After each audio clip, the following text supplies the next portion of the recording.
এলো সবে বরাত, মিটবে মনের ইচ্ছাঘাত। এলো তোমারে মাফ করার জন্য আমি সবে বরাত এক রাত সাজাইছি, এক রাতে কোটি কোটি মাফ করি।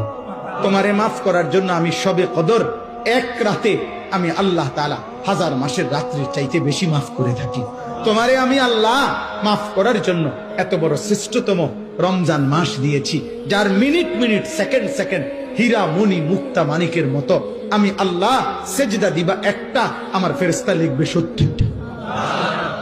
আমি আল্লাহ রহমত দিয়া সাজাইছি, মাগফিরাত দিয়া সাজাইছি, জাহান্নাম থেকে নাজাত দিয়া সাজাইছি।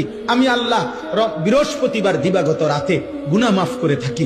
প্রত্যেক দিন তাহাজ্জুদ নামাজের ওয়াক্তে গভীর রাতে কোটি কোটি বান্দা আমি মাফ করি। তাহলে মাফ করার জন্য প্রতিদিন রাত্রে ঠিক করছি, বৃহস্পতিবার রাত্রে ঠিক করছি, সবে বরাত ঠিক করছি, সবে কদর ঠিক করছি, পুরাটা রমজান ঠিক করছি। এছাড়াও বান্দা 90 বছরের গুনাহ নিয়েও যদি কেউ আসে, আমি আমার বন্ধুকে বলছি, বন্ধু যদি সে সত্যিকার তওবা করে আমি একসাথে মাফ করে দেব।